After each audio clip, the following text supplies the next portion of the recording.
What's up, Urban Acolyte family? My name is Prince, and I am an Urban Acolyte, and this is going to be another episode of Star Wars Chats. And in this episode, we're going to talk about the 5 things about Episode 8 that we have learned from director and writer Rian Johnson. Okay, so I think that the Disney executives and the Lucasfilm executives and some of these directors and producers that are involved with the new or the projects that they're working on right now are all meeting. And so I think that we're going to be getting a lot of news this week.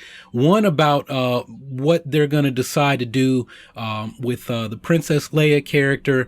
Some people like Trisha Barr have been very vocal that even though Carrie Fisher is Princess Leia, the character and the actress, they need to be separated, right? Leia's story shouldn't end just because we no longer have a Carrie Fisher. So I'm hoping to be able to report on that later in the week. We're probably going to get more stuff about the Han Solo movie, about Episode 8 and possibly 9, especially when we start to find out what the fallout is going to be, in the wake of Carrie Fisher's untimely passing, unexpected passing. And we could even find out, what's going on with this allegedly other animated series project that Dave Filoni may be connected to, and some other people that I've been hearing rumors about, right? So we'll see as the week progresses what new news we have coming out. But Rian Johnson has spoken with USA Today about Episode 8. In yesterday's issue of USA Today, or maybe this was Sunday's issue, they did a story on like the top 25 movies to look for in 2017, and Rian Johnson made the statement that he doesn't want to skip ahead 2 years the way that you actually was a 3-year gap between A New Hope and Empire Strikes Back. He said he wanted to see the very next moment of what happens, meaning when Rey goes to Octu and she's holding that lightsaber out to Luke Skywalker and the movie ends. Like, what is the conversation going to happen there? That's exactly where he wanted to pick up. And he says a large part of the movie is going to be how Rey and Luke relate to each other. And that's the key relationship in Episode 8. And so the movie is going to be spent addressing why Luke is there on Octu and what he plans to do next. Like Luke, Rey has been pulled into a bigger world by connecting with the Force. But part of what she's dealing with is the realization that she has this power and this gift, and she's taking her first step to coming to terms with this thing inside of her that she never knew was there, and is just starting to reveal its potential, right? So when we look at A New Hope, it's like Luke didn't even know what the Force was. He didn't know much about Jedi. He'd heard rumors and stories about the Clone Wars, and old Ben Kenobi was just the weird old dude that lived out, beyond the Dune Sea or something, right? And look at Rey. She's the same wild-eyed as Luke, right?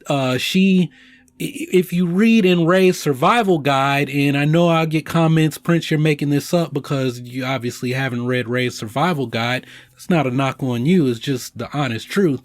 Rey looked at the people, the pilgrims in Tunnel Village as kind of being kind of weird. They believed in these wizard people who controlled the Force, and she's like, I don't know what's up with that. And then in the movie, you see it is, Finn says, oh, well, BB-8 contains a map to Luke Skywalker, and she's like, Luke Skywalker, isn't he a myth, right? And then Han Solo functions in that Obi-Wan Kenobi capacity in The Force Awakens, and he's like, look, it's real, all of it. It's the Force, the Jedi, it's all real. And she's just like, her brain is exploded. And then when she has firsthand experience with the Force, when she touches the lightsaber and she has the Force back vision, it's like, boom, look, this is what's been going on, and this is how it relates to you.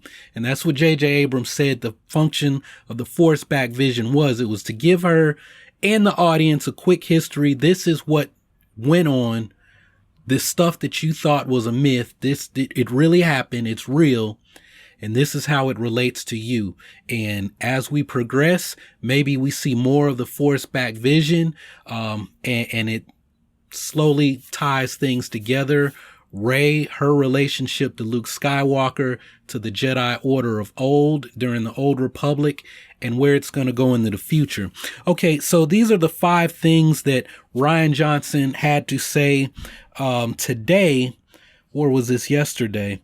I think this was yesterday in USA Today, right? So he says tonally episode 8 will emphasize fun. So, John Boyega last year said that, episode 8 was going to be darker, and a lot of people took that to mean, oh, well, if The Force Awakens was a rehash of A New Hope, then obviously episode 8 is going to be a rehash of The Empire Strikes Back. And I did, that was like my first video where I just started ranting and talking. And a lot of people enjoyed that. And I guess that would kind of set up Star Wars chats that we're doing now, which is the direction my channel's gone in.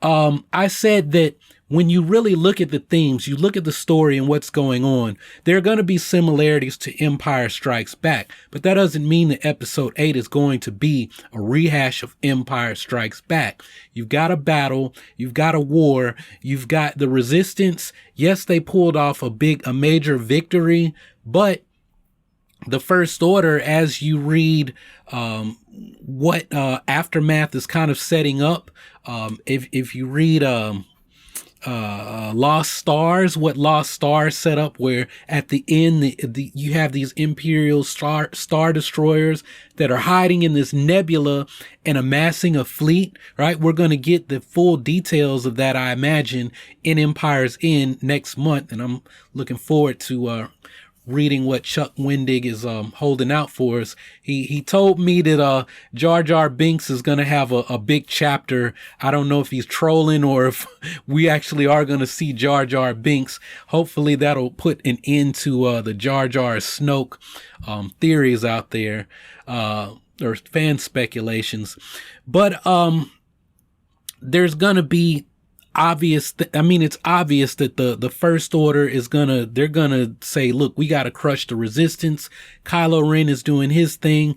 Maybe he goes and gets revenge on Rey, or I won't say revenge, but well, he might be seeking his vengeance, right? He might have a victory. It only makes sense that in the middle chapter, right, you've got the bad guys, they come back on the attack, right? They have licked their wounds, and now they're going to say, this is what we've been preparing for the last 30 years, right? So Rian Johnson says, I want it to be a blast and to be funny and to be a ride the way The Force Awakens and the original Star Wars movies were. So it's going to be dark, but it's still going to be fun, and it's still going to fit in with the other Star Wars movies. The second thing we learned from about episode 8 from Rian Johnson is that fans will find out more about their Force Awakens heroes. Now, I knew this going in. Rian Johnson said, I wanted to know more about each of them, and that doesn't just mean information or backstory. I wanted to figure out what's the most difficult thing each of them could be challenged with right now. Let's throw that at them and dig into what really makes them tick by seeing how they handle that. So I think Rian Johnson is going to address the dumbass Mary Sue accusations that have been made about Rey. Look, I've cut this out of a bunch of videos, and I'm just going to lay it out there right now.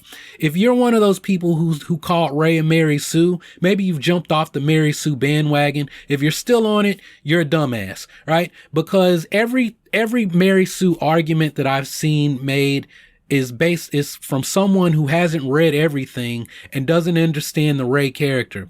It's like this, right? I'm going to give you an example from back when I used to hoop and play ball all the time, right? I go to this Catholic school gym, right, where all these young guys, I used to play with older guys on Tuesdays and Thursdays, right? And there'd be a few young guys, right? And I would kill everyone, destroy them. Like I'm putting iris and crossovers and pulling from everywhere like I'm MJ.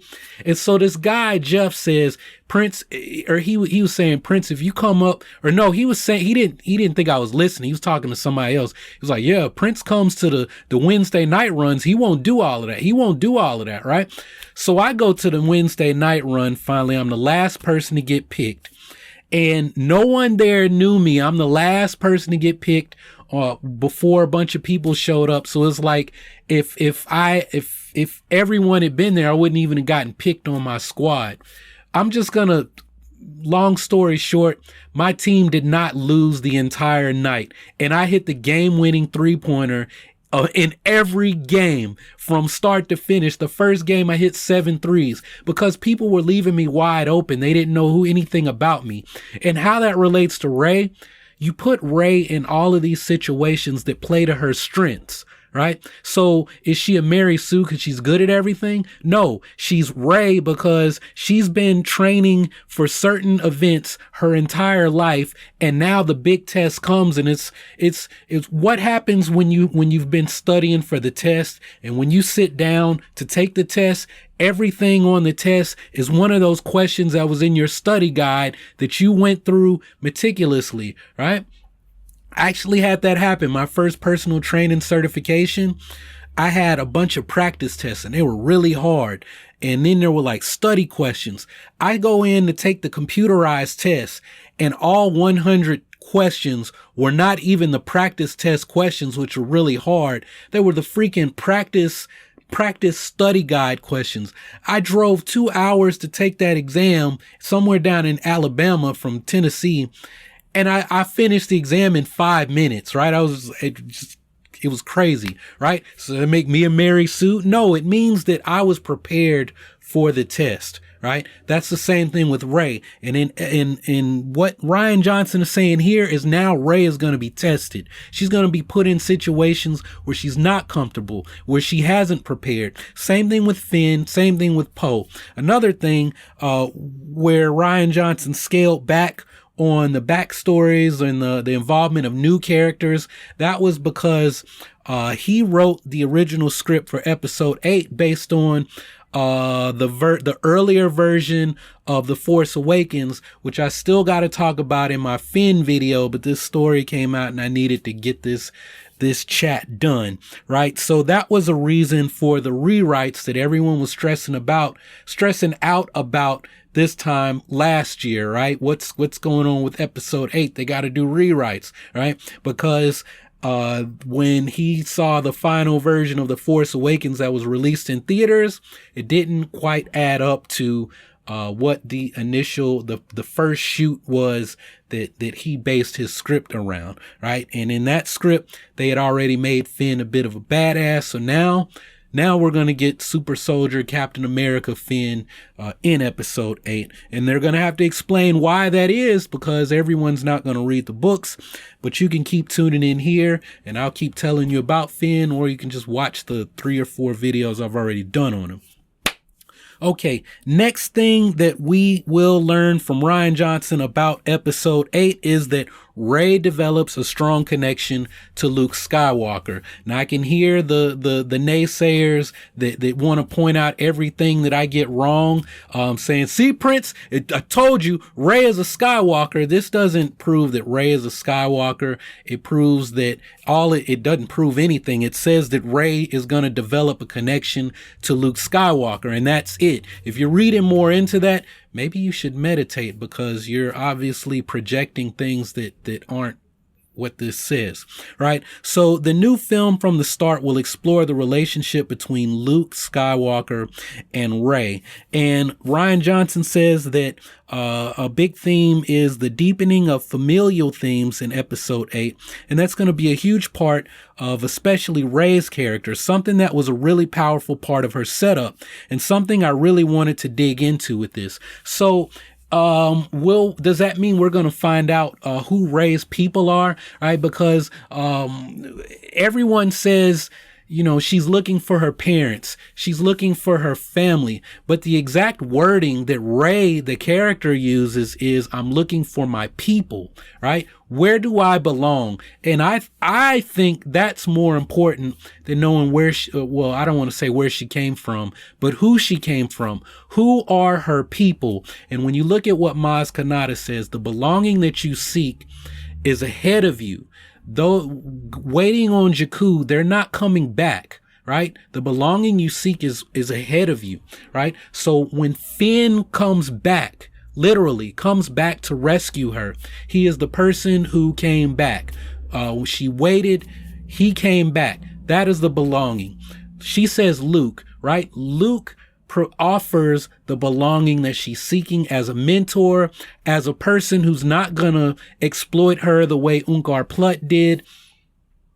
Han Solo provided her the belonging she was seeking, but what he offered, that wasn't meant for her. That's not the necessary step she needed to make on her heroic journey. She needed to find, he was function in the way Obi-Wan Kenobi did in A New Hope, but now she literally needs an Obi-Wan Kenobi, or actually I'll say Luke is more like Yoda, right? Obi-Wan introduced Luke to the Force and he taught him some basic meditation, and that was it.